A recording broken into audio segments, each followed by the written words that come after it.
Sliding and personalization. This is Scaring with Sammy. So what I usually do is I start with a premise, an idea, a concept, and then I have a discussion about it. What I'd like to do this time, to do something a little bit different, is I'll have the discussion and then we'll get to what I want to express.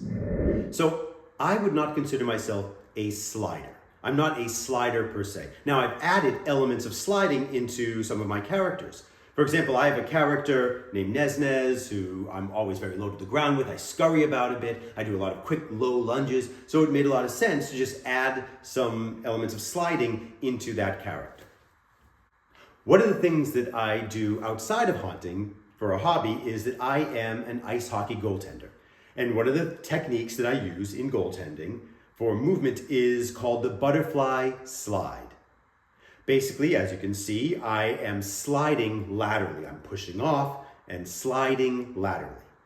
Now, if you look really close, you can see that I'm not tracking the puck with my glove. I'm not squaring up to the puck on my angle, and my transition to the post is just not what we are talking about here today. So if you take a look again, you'll see that I am pushing off and using this lateral slide movement. So I thought, what if I can incorporate this into the sliding that I'm already doing as my character?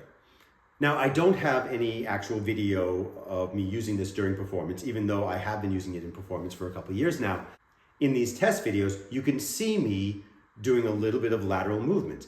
Now, I can stop, pivot, and move different directions. I can be going in one direction, scare somebody, and then suddenly pivot, and then scare somebody else in a different direction, and I'm scurrying around using this lateral slide movement. When I wanted to add this lateral sliding to my character, I looked online, I went to other haunts, I was looking around to see if anybody else was doing something similar, and I didn't find it. So I'm not saying that nobody else out there is doing that, but if I can't find it and I don't see it and I go to haunts rather regularly, that means that most likely the guests that are seeing me have not seen this before. And that makes it kind of a bit of a unique experience, a unique movement for my character for these guests. And that leads us to my point, which is that if you want to make your characters a little bit more interesting, a little bit more personal, a little bit more unique to the guests, you can add things from your life, things that you do, things that you like, and personalize your characters. So take a look at some of the things that you do, maybe places that you work, and see if there are things that you can incorporate into your character. Because if there's something that you do or really enjoy, there's probably some very specific words or movements that go along with that that would make a character a little bit more unique and specific and interesting. So let's say that you work in a bank and you have these constant movements. Are any of these movements that you can bring into the character, and that's going to give the guest an idea that there's something else going on there. Or if you have a hobby such as, let's say, collecting stamps. So collecting stamps, here I am, I'm licking. Okay, probably people don't actually lick the stamps, but the idea is that if there is a type of movement that you're constantly doing, this is something that's almost becoming natural to your body, this is something that you can incorporate into the character. And it's not just physical movements. It can also be vocabulary, manners of speaking.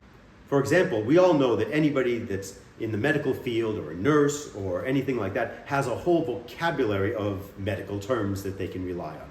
But it's not just them. Let's say that if you work in retail and you have these certain types of phrases and ways that you're supposed to be speaking to the guests, that is something that is unique that you can bring to a character as well.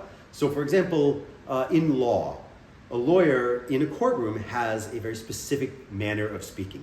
May I approach the bench? I'd like to offer into evidence. There's almost a narrative quality to it.